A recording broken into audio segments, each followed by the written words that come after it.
सबसे पहले टाइटल देखते हैं, किलिंग द लाइसेंस, कि जो लाइसेंस है उसे समाप्त करना।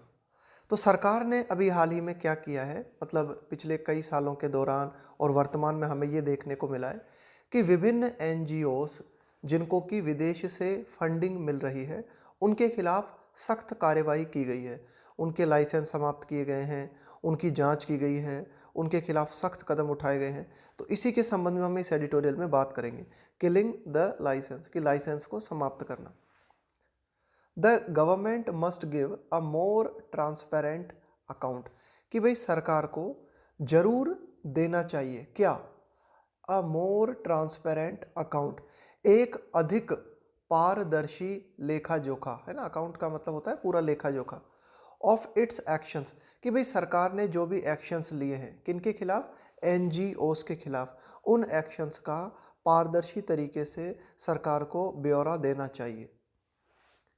If the past few years of enhanced measures, देखो इन्हेंस्ड का मतलब होता है जिसे और ज़्यादा बढ़ा दिया गया हो, मेजर्स का मतलब है उपाय, अगेंस्ट नॉन गवर्नमेंटल ऑर्गेनाइजेशंस, है ना, NGOs, non governmental organisations operating in India, जो कि भारत में काम कर रही हैं, विभिन्न एनजीओस जो कि भारत में काम कर रही हैं, had not put enough of a squeeze on them. देखो ध्यान देना, इस शब्द को देखते हैं, स्क्वीज, इससे ये पूरी की पूरी लाइन समझ में आ जाएगी। देखो स्क्वीज का मतलब होता है किसी पर बहुत ज़्यादा दबाव डालना, किसी के ऊपर बहुत ज़्यादा प्रेशर डालना, या फिर स्क्वीज का मतलब आप इस तरह से भी समझ सकते हो कि आप कह सकते हो कि भाई किसी को जब आप स्क्वीज करते हो ना, तो क्या करते हो, आप उसको जो आपने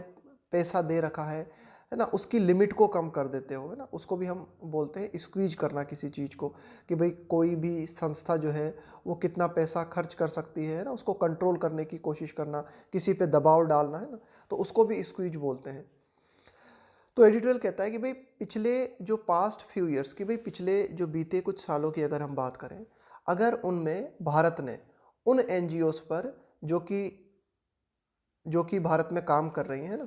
मतलब क्या किया था, भारत सरकार ने कई उपाय किए थे, है ना, इन्हेंस्ड मेजर्स, है ना, कुछ उपाय किए गए थे, उपाय और ज़्यादा बढ़ाए गए थे सरकार की तरफ से, जो एनजीओस भारत में काम कर रही हैं उन पर जो है प्रेशर डालने के लिए। अगर उन उपायों ने हैड नॉट पुट एनफ का मतलब है पर्याप्त, of a squeeze on them, तो उन उपायों ने अगर पर्याप्त रूप से ये जो एनजीओस है उन पर दबाव नहीं डाला, यानी कि, है ना, तो स्क्वीज का मतलब ध्यान में रखना कि एक तरीके से एक तो दबाव डालना हो गया, है ना, या फिर आप इसको ये भी कह सकते हो कि कोई भी पर्सन है, कोई भी कंपनी है, वो कितना पैसा खर्च कर सकती है ना, उसकी लिमिट को तय करना, उसको और घटा देना। तो एडिटोरियल कहता है कि सरकार के द्वारा एनजीओस के ऊपर दबाव डालने के जो भी काम किए गए पिछले सालों के दौरान, अगर वो पर्याप्त नहीं थे, तो then the Ministry of Home Affairs, तो गृह मंत्रालय का जो long drawn out process, then the Ministry of Home Affairs long drawn out, देखो लॉन्ग ड्रॉन आउट प्रोसेस का मतलब होता है कोई ऐसी प्रक्रिया जिसके ऊपर जो है लंबे समय से काम किया गया हो ना, भाई कोई ऐसी प्रक्रिया जो कि आवश्यक टाइम से ज़्यादा टाइम लेती है ना, taking more time than is necessary, कि भाई जितना आवश्यक है उससे ज़्यादा अगर टाइम कोई प्रक्रिया ले रही है तो उसको हम बोलते हैं long drawn out process of scrutinising. Scrutinise का मतलब होता है किसी चीज़ का बारीकी से निरीक्षण करना। Their foreign funding licences by year end, by year end का मतलब है साल की समाप्ति तक, is sure to do so. तो एडिटोरियल कहता है कि भाई सरकार ने पिछले कुछ सालों के दौरान जो कदम उठाए थे, उन कदमों के माध्यम से अगर ये जो एनजीओस हैं उनको पर्याप्त तरीके से स्क्वीज नहीं किया गया, है ना, अगर भाई वो जो उपाय थे वे एनजीओस को पर्याप्त तरह से मान लो स्क्वीज नहीं कर पाए, तो अब ये जो गृह मंत्रालय की जो लंबी प्रक्रिया है ना, इस प्रक्रिया के तहत क्या किया गया है, कहा गया है कि भाई जो भी एनजीओस हैं जिनको फॉरेन फंडिंग मिल रही है, विदेश से पैसा मिल रहा है, उनकी बारीकी से जांच किया जाए। तो ये काम बाय द ईयर एंड, इस साल तक, इज श्योर टू डू, निश्चित रूप से इस चीज़ से ऐसा हो जाएगा। एडिटोरियल कहता है कि पास्ट में जो प्रयास किए थे सरकार से, अगर वे प्रयास एनजीओस पर पर्याप्त दबाव नहीं डाल पाए, तो गृह मंत्रालय की ये जो आप कह सकते हो जो प्रोसेस है ना, जिसके तहत कहा गया है कि बारीकी से स्क्रूटिनाइज किया जाए इन एनजीओज को, तो उसके माध्यम से इन पर और ज़्यादा दबाव पड़ जाएगा, ये एडिटोरियल कहना चाह रहा है ना। तो यही है scrutinising process, long drawn out process of scrutinising their foreign funding licences by year end, है ना, कि भाई इस प्रक्रिया में ये कहा गया है कि जो भी एनजीओज के लाइसेंसेस हैं, है ना, उनकी जो है उनका स्क्रूटिनाइजेशन किया जाए, तो उसके माध्यम से ऐसा पक्का हो जाएगा कि इन पर और ज़्यादा दबाव पड़ जाएगा। Close on the heels, close on the heels of something, इसका मतलब होता है कोई काम हुआ है उसके जस्ट बाद, उसके तुरंत बाद। Close on the heels of the news, तो इस तरह की न्यूज़ आई थी हमारे पास और उस न्यूज़ के तुरंत बाद ये एक्शन लिया गया। क्या न्यूज़ आई थी? That the Missionaries of Charity group, देखो चैरिटी का मतलब होता है किसी की हेल्प करना, है ना, खास करके पैसों के माध्यम से जब आप किसी की हेल्प करते हो ना, तो उसको बोलते हैं चैरिटी, है ना, सपोर्ट करना किसी को, है ना, किसी की सहायता करना। तो ये खबर आई थी हमारे पास क्या, कि Missionaries of Charity group had been denied a renewal of its licence, कि भाई जो कई मिशनरीज हैं, है ना, चैरिटी ग्रुप से जुड़े हुए, हैड बीन डिनाइड, उनको मना कर दिया गया था। क्या? रिन्यूअल, रिन्यूअल का मतलब है पुनः नवीकरण करना किसी चीज़ का ना, पुनः न्यू करना किसी चीज़ को, of its licence under the Foreign Contribution Regulation Act 2010। तो हमारे पास एक कानून है भारत सरकार का, फॉरेन कंट्रीब्यूशन रेगुलेशन एक्ट, कि विदेश से जो सपोर्ट मिलता है, कंट्रीब्यूशन यानी योगदान, वो पैसे के रूप में हो सकता है, अन्य किसी रूप में हो सकता है, तो जो फॉरेन कंट्रीब्यूशन एक्ट 2010 है, इस कानून को अमेंड का मतलब होता है संशोधित करना। ये कानून जो है 2020 में संशोधित किया गया था। तो इस कानून के तहत, है ना, अंडर इट्स कानून के तहत क्या किया गया था कि ये जो विभिन्न मिशनरीज ऑफ चैरिटी ग्रुप हैं, इनका जो लाइसेंस है उसको रिन्यू नहीं किया गया था, उसका नवीकरण करने से मना कर दिया गया था। अब देखो ध्यान से समझना कि भाई ये जो कॉमा तक की जो बात आई है ना, ये कॉमा तक, ये क्या है? एडिशनल जानकारी है ना। अब ध्यान से देखना, close on the heels of the news, यहां पे आओ अब सीधा, कम्स, है ना, देखो ध्यान से देखना, close on the heels of the news comes the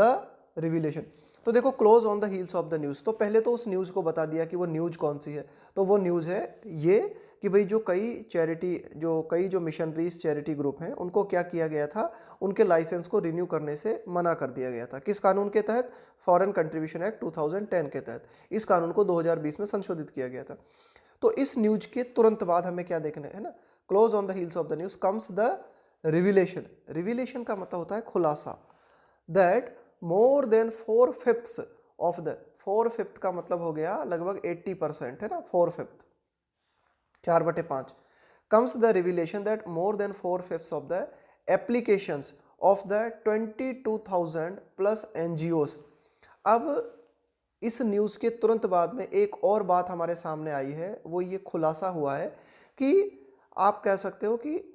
more than 4/5 of the application, कि 22,000 से भी ज़्यादा जो एनजीओस हैं, है ना, more than 4/5 of the application of the 22,000, कि लगभग ये जो 22,000 प्लस एनजीओस ने जो अपनी एप्लीकेशन लगाई थी, उनमें से 4/5 एप्लीकेशंस जो हैं, इन एप्लीकेशंस में चाहा क्या गया था, that have short, in applications में, इन आवेदन में इस बात को चाहा गया था, क्या? रिन्यूअल, है ना, इन्होंने मांग की थी कि भाई हमारा लाइसेंस जो है उसे रिन्यू किया जाए। Have yet to be scrutinise, तो ये जो 22,000 से भी ज़्यादा एप्लीकेशंस आई हैं, है ना, रिन्यूअल के लिए ना, पुनः नवीकरण के लिए आई हैं, है ना, कि भाई हमें जो है रिन्यू किया जाए, तो इनमें से आप कह सकते हो कि 4/5 से भी ज़्यादा जो एप्लीकेशंस हैं, उनका अभी बारीकी से परीक्षण किया जाना है। येट मतलब अभी हुआ नहीं है, अभी ये काम होना है। तो ये एडिटोरियल कहना चाह रहा है कि yet to be scrutinized. Unless the government extend का मतलब होता है और ज़्यादा विस्तार कर देना, और ज़्यादा बढ़ा देना। द डेडलाइन का मतलब होता है समय सीमा, बाय मिडनाइट, कि भाई ये जो साल खत्म होने वाला है ना, 31 दिसंबर है, तो एडिटोरियल कहता है कि unless the government extends the deadline by midnight, कि इस आधी रात से पहले पहले, ना, मिडनाइट से पहले पहले अगर सरकार डेडलाइन को नहीं बढ़ाती है ऑल ऑफ देम स्टैंड। तो ये सारे की सारे जो एनजीओस हैं, इनकी पोजीशन क्या है, ये कहाँ खड़े हैं, to lose their ability, to lose their ability, इनकी योग्यता जो है वो खत्म हो जाएगी। कौन सी योग्यता, कौन सी क्षमता, टू एक्सेस, एक्सेस का मतलब है पहुंच, है ना, किसी चीज को प्राप्त कर पाना, to access international funding in the new year, आगे आने वाले नए साल में जो अंतर्राष्ट्रीय फंडिंग प्राप्त करने की जो क्षमता है वह इन एनजीओस की समाप्त हो जाएगी अगर सरकार आधी रात से पहले जो समय सीमा है उसे नहीं बढ़ाती है तो।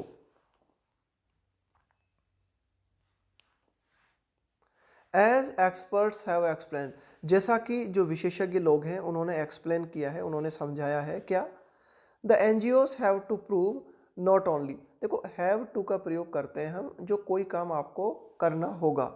कोई काम आपको करना है, कोई काम आपको करना होगा, कोई काम आपको करना पड़ेगा, इन सब के लिए हम लगाते हैं have to. The NGOs have to prove not only, ये जो नॉट ओनली है ना, इसके साथ में हम लगाते हैं बट ऑल्सो, है ना, not only but also, prove not only that the source of funding and their usage of the funds is appropriate। तो विशेषज्ञ लोग जो हैं उन्होंने इस बात को एक्सप्लेन किया है कि जो विभिन्न एनजीओ से उनको प्रूव करना होगा क्या, न केवल उन्हें ये प्रूव करना होगा कि भाई जो फंडिंग उन्हें मिल रही है उसका स्रोत क्या है, साथ ही साथ their usage of the funds is appropriate, साथ ही साथ जो एनडीएस हैं उनको ये भी बताना होगा कि जो फंड उन्हें मिल रहा है उसका अप्रोप्रिएट यूज हो रहा है ना, the usage of the fund is appropriate, है ना, कि भाई उपयुक्त तरीके से, बिल्कुल उचित तरीके से उसका प्रयोग किया जा रहा है। बट ऑल्सो, साथ ही साथ एनजीओ को यह भी बताना होगा क्या, इस्टेब्लिश का मतलब है स्थापित करना, that their work does not qualify as harmful to public interest, है ना, साथ ही साथ एनजीओस को ये भी बताना होगा, ये भी उनको तय करना होगा, स्थापित करना होगा कि जो एनजीओस का काम है डजेंट क्वालिफाई, वो इस चीज़ के बराबर नहीं है एज हार्मफुल, कि भाई जो एनजीओस का काम है वह हानिकारक नहीं है पब्लिक इंटरेस्ट के लिए, है ना, कि भाई सार्वजनिक हित के लिए, जो सार्वजनिक हितों से, सार्वजनिक हित की अगर हम बात करें तो उसके लिए हानिकारक नहीं है एनजीओस का काम, ये भी एनजीओस को स्पष्ट करना होगा। और नेशनल सिक्योरिटी, है ना, एनजीओस को ये भी बताना होगा कि भाई जो काम एनजीओस कर रहे हैं वह देश की सुरक्षा के लिए हानिकारक नहीं है। एम्बिग्यूअस, एम्बिग्यूअस का मतलब होता है something that is not clear, अस्पष्ट, है ना, जो क्लियर ना हो उसको बोलते हैं एम्बिग्यूअस। एम्बिग्यूअस टर्म्स का मतलब है conditions that are left to MHA officials to define. अब ये जो मिनिस्ट्री ऑफ होम अफेयर्स है ना, तो एडिटोरियल ये कहना चाहता है भाई ये कुछ बातें हैं, है ना, अस्पष्ट कुछ कंडीशंस हैं, that are left to MHA officials का मतलब है अधिकारी, टू डिफाइन। तो यही एडिटोरियल कहना चाह रहा है कि भाई कई तरह की बातों को जो है, एक्सपर्ट्स का कहना है कि एनजीओस के लिए कई तरह की नई बातें रखी गई हैं कि उन्हें ये बताना होगा कि उन्हें फंडिंग कहाँ से मिल रही है, फंड का यूज़ किस तरह से हो रहा है, उनको ये भी बताना होगा कि भाई जो उनका काम है एनजीओस का वह पब्लिक इंटरेस्ट के लिए हानिकारक नहीं है, एनजीओस का काम नेशनल सिक्योरिटीज़ के लिए हानिकारक नहीं। तो कई तरह की इस तरह की जो कंडीशंस हैं, है ना, इस तरह की टर्म्स हैं, और उन टर्म्स को किस तरह से डिफाइन किया जाए, किस तरह से परिभाषित किया जाए, ये MHA के अधिकारियों के ऊपर छोड़ दिया गया है। इस प्रकार से एज मैनी एज का हम प्रयोग करते हैं एम्फेसिस डालने के लिए, जोर डालने के लिए किसी चीज पर, कि कितने, इतने, जैसे आप कहो as many as 200 peoples died in that accident, तो यानी कि इतने लोग मारे गए, है ना, तो एज मैनी एज, है ना, ये आप जोर डालने के लिए इसका प्रयोग करते हो। As many as 2000 NGOs under scrutiny में बी डिनाइड। एडिटोरियल कहता है कि लगभग जो है 2000 एनजीओस जो कि स्क्रूटनी के अंतर्गत हैं, यानी कि जिनकी बारीकी से जांच की जा रही है, मे बी डिनाइड, तो लगभग 2000 जो एनजीओस हैं उन्हें इनकार किया जा सकता है, रिन्यूअल हो सकता है उनका, जो है उनको रिन्यू न किया जाए, हो सकता है उनका लाइसेंस रद्द कर दिया जाए। May be denied a renewal of their FCRA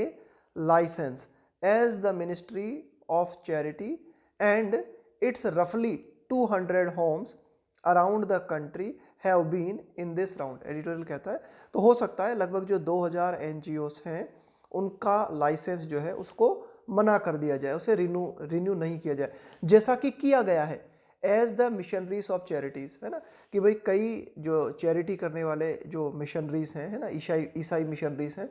and it's रफली 200 होम्स अराउंड द कंट्री, कि जो मिशनरीज ऑफ चैरिटी हैं, और रफली का मतलब एक मोटा मोटा अंदाजा, है ना, और लगभग ये जो मिशनरीज ऑफ चैरिटी हैं इनके लगभग 200 घर हैं अराउंड द कंट्री, का मतलब है पूरे भारत में, है ना, पूरे भारत में लगभग इनके जो है आप कह सकते हो कि 200 घर हैं मिशनरीज ऑफ चैरिटी के। Have been in this round, कि इस राउंड में, कि भाई ये लाइसेंस रद्द करने की जो प्रक्रिया है, इस राउंड में जिस तरीके से मिशनरीज ऑफ चैरिटी हैं उनके लाइसेंस को समाप्त किया गया है, इसी तरह से 2000 के लगभग और एनजीओस का जो लाइसेंस है उसको रिन्यू करने से सरकार के द्वारा मना किया जा सकता है ना। Have been in this round का मतलब है कि भाई इस राउंड में ऐसा रहा है, ऐसा हमें देखने को मिला है, ऐसा किया गया है, तो ऐसा ही इन 2000 एनजीओस के साथ भी हो सकता है। Contrary to the government's defence, देखो कॉन्ट्रेरी का मतलब होता है कि भाई अगर हम बात करें विरोध में, है ना, विरोधाभासी कोई चीज़ होती है ना, जैसे कि भाई एक विरोध में कोई चीज़ होती है ना, अपोजिशन में कोई चीज़ होती है। Contrary to the government's defence, कि भाई सरकार का जो बचाव है उसके विरोध में अगर हम बात करें ना, contrary to the government's defence that it is only following accounting. भाई देखो सरकार ने तो क्या कहा है, सरकार ने अपने बचाव में ये तर्क दिए हैं कि सरकार का कहना है कि भाई हम इस फॉलो कर रहे हैं क्या, accounting and audit procedures. Accounting and audit का मतलब क्या होता है, लेखा जोखा करना, है ना, हिसाब किताब करना, कि भाई कोई कंपनी कोई ऑर्गेनाइजेशन जो काम कर रही है ना, उसके पैसों का जो पूरा हिसाब किताब होता है ना, उसको बोलते हैं अकाउंटिंग ऑडिट, है ना। ऑडिट प्रोसीजर का मतलब है प्रक्रिया। तो सरकार का तो क्या कहना है, सरकार ने जो लाइसेंस को जो है रिन्यू करने से मना किया है, तो सरकार ने अपने बचाव में ये तर्क दिया है कि भाई हम जो है अकाउंटिंग एंड ऑडिट प्रोसीजर को फॉलो कर रहे हैं। लेकिन इसके विरोध में अगर हम बात करें ना, सरकार ने तो अपना तर्क दे दिया, लेकिन इसके विरोध में अगर हम देखें, इट सीम्स, ऐसा प्रतीत होता है, इट सीम्स क्लियर, यह स्पष्ट रूप से प्रतीत होता है that organisations that have particularly faced the Modi government's ire का मतलब है यहाँ पे गुस्सा, कि वे संगठन जिन्होंने कि खास करके मोदी सरकार के गुस्से को झेला है, वे संगठन हैं are those that work in specific sensitive areas, वे संगठन हैं जो कि किसी विशिष्ट संवेदनशील क्षेत्रों में काम करते हैं। जैसे कि कुछ विशिष्ट क्षेत्र हैं, उन क्षेत्रों में काम करने वाली जो एनजीओस हैं उन्हें मोदी सरकार का गुस्सा झेलना पड़ा है। कौन से हैं वो संवेदनशील क्षेत्र, pollution and climate change issues, है ना, कि भाई प्रदूषण और ये जो जलवायु परिवर्तन है उससे जुड़े हुए मुद्दे हो गए, है ना, ये सेंसिटिव एरियाज हैं। तो इन एरियाज में जो काम कर रही हैं एनजीओस, उनको मोदी सरकार का गुस्सा झेलना पड़ा है। इसके अलावा और कौन कौन से सेंसिटिव एरियाज हैं, ह्यूमन राइट्स, है ना, मानवाधिकार से जुड़े हुए मुद्दे, चाइल्ड लेबर, है ना, चाइल्ड लेबर, है ना, कि भाई ये जो बच्चे जो मजदूरी करते हैं, एंड ह्यूमन स्लेवरी, है ना, कि मानव को जो है एक तरीके से स्लेवरी का मतलब क्या होता है, गुलामी, है ना, तो इस तरह की जो प्रैक्टिसेस हैं ह्यूमन स्लेवरी, है ना, लोगों का इधर से उधर व्यापार करना, उनसे गुलामी करवाना, है ना, बच्चों से मेहनत करवाना, चाइल्ड लेबर, है ना, उनको कई इंडस्ट्रीज में काम करवाना, हेल्थ एंड रिलीजियस एनजीओस, इसके अलावा स्वास्थ्य और धर्म से जुड़े हुए एनजीओस हैं, पर्टिकुलरली खास करके क्रिश्चियन एंड इस्लामिक चैरिटीज़, खास करके ये जो आप कह सकते हो ईसाई धर्म और इस्लाम धर्म से जुड़ी हुई जो चैरिटीज़ हैं ना, इनको मोदी सरकार का गुस्सा झेलना पड़ा है ना, यानी कि मोदी सरकार की तरफ से इन खास करके ऐसी ऑर्गेनाइजेशन जो इन क्षेत्रों में काम कर रही हैं, और वो भी खास करके जो क्रिश्चियन और इस्लामिक चैरिटीज़ हैं, उनको मोदी सरकार का गुस्सा झेलना पड़ा है। प्रोमिनेंट नेम्स, प्रोमिनेंट का मतलब है बहुत ही ज़्यादा महत्वपूर्ण, prominent names among nearly 20,000 NGOs to have lost, ये टू हैव लॉस्ट जो है ना, ये है परफेक्ट इन्फिनेटिव, ये जो है ना ये है परफेक्ट इन्फिनेटिव। प्रोमिनेंट नेम्स की कुछ बहुत ही महत्वपूर्ण नाम है अमंग नियरली 20,000 एनजीओस, कि ये जो लगभग 20,000 एनजीओस की हम बात कर रहे हैं जिन्होंने खो दिया है, एक्शन कंप्लीट हो गया है ना, इसलिए कहा गया परफेक्ट इन्फिनेटिव, कि लगभग 20,000 एनजीओ जिन्होंने खो दिया है क्या, देयर फॉरेन फंडिंग लाइसेंसेस, कि जो विदेश से मिलने वाला फंड का, जो विदेश से मिलने वाली जो फंडिंग होती है, विदेश से जो पैसा मिलता है उसके लिए जो लाइसेंस चाहिए होता है, उस लाइसेंस को लगभग 20,000 एनजीओस ने खो दिया है ना। तो उनमें से अगर हम प्रोमिनेंट नेम्स की बात करें, है ना, सिंस 2014 कि 2014 से अब तक लगभग जो 20,000 एनजीओस हैं जिन्होंने अपने फॉरेन फंडिंग लाइसेंस को खो दिया है। उनमें कुछ प्रमुख नेम की अगर हम बात करें तो उनमें कौन कौन से आते हैं प्रमुख नेम? एमनेस्टी इंटरनेशनल है, और क्या है, ग्रीन पीस इंडिया है, ये कुछ एनजीओस के नाम हैं। पीपल्स वॉच है ना, ये कुछ ऐसी एनजीओस के नाम हैं जो कि उन 20,000 एनजीओस में आती हैं जिन्होंने अपने फॉरेन फंडिंग लाइसेंस को खो दिया है। इसके अलावा यूरोपियन क्लाइमेट फाउंडेशन है। इसके अलावा कंपेशन, कंपेशन का मतलब होता है करुणा, compassion international and,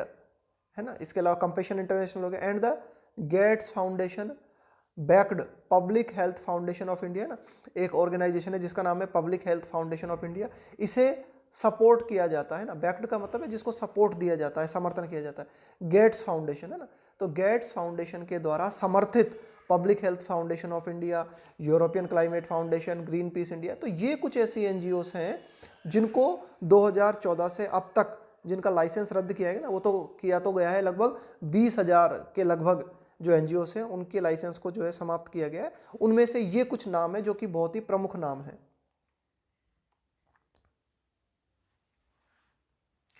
if the government has ample, ample का मतलब है प्रचुर मात्रा में, काफी मात्रा में, है ना, अ लॉट ऑफ, है ना, abundance.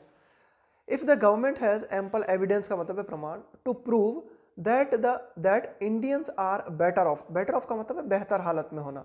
Without the work of these internationally renowned, renowned का मतलब है जिनको जाना जाता है ना, इंटरनेशनली रिनाउंड का मतलब है जिसको कि अंतर्राष्ट्रीय रूप से जाना जाता है ना, अंतर्राष्ट्रीय रूप से फेमस, अंतर्राष्ट्रीय रूप से प्रसिद्ध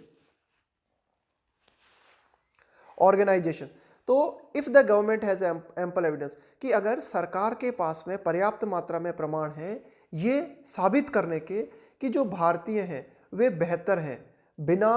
इन इंटरनेशनली रिनाउंड ऑर्गेनाइजेशंस के, without the work of these internationally renowned organisation, कि ये अंतर्राष्ट्रीय रूप से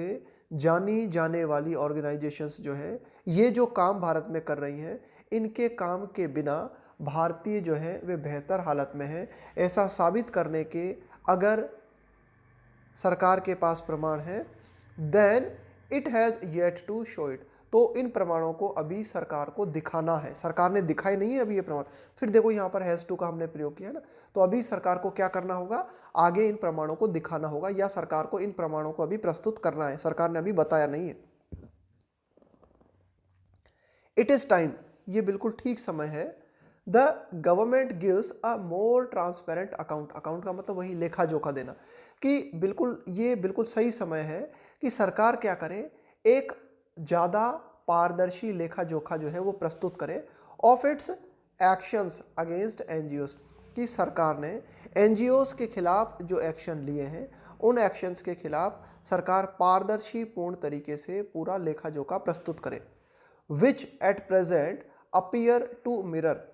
कि भाई इन एनजीओस के खिलाफ जो एक्शन सरकार के द्वारा लिए गए हैं वे एक्शन जो है ऐसा प्रतीत होते हैं। देखो मिरर करने का मतलब क्या होता है, मिरर करने का मतलब होता है प्रतिफलित करना, किसी चीज को रिफ्लेक्ट करना, किसी चीज को दर्शाना, कि भारत सरकार ने अभी हाल ही के दौरान जो एक्शंस इन एनजीओ के खिलाफ लिए हैं वे एक्शंस कैसे प्रतीत होते हैं, वे एक्शन जो है रिफ्लेक्शन प्रतीत होते हैं। भाई जैसा कि एक्शन चाइना और रशिया ने लिया है, यानी कि चीन और रूस ने जैसा एक्शन अपने एनजीओस के प्रति लिया है ठीक वैसा ही एक्शन भारत सरकार का नजर आता है ना, इसलिए कहा गया है mirror, appear to mirror those in China and Russia which have used. अब देखो चाइना एंड रशिया ने क्या किया है, which have used their NGO laws to shut down dissent and criticism, criticism का मतलब हो गया आलोचना और डिसेंट का मतलब हो गया असहमति।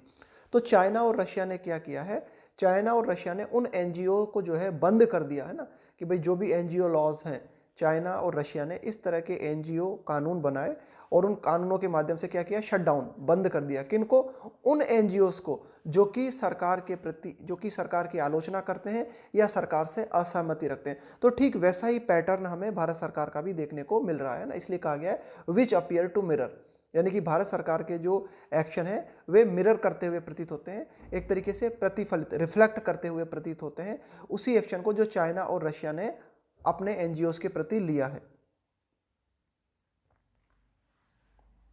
The actions in India over foreign hand concerns seem more hypocritical. Hypocritical का मतलब हो गया पाखंड से भरपूर, है ना, पाखंडपूर्ण, पाखंडी। कि सरकार the actions in India over foreign hand concerns का मतलब हो गया चिंताएं, कि जो भाई जो पैसा विदेश से मिलता है ना, यानी कि वो पैसा जिसमें विदेशी हाथ है, तो इस बात के प्रति जो चिंताएं दिखाई गई हैं भारत में ना, the actions in India over, यानी किस बात को लेकर, foreign and concern seem more hypocritical. तो ये जो बात कही गई है ना कि भाई ये जो चिंता दिखाई गई है भारत सरकार की तरफ से कि जो विदेश से पैसा आ रहा है ना, जिस पैसे में विदेशी हाथ है, इस बात को लेकर जो चिंता व्यक्त की गई है,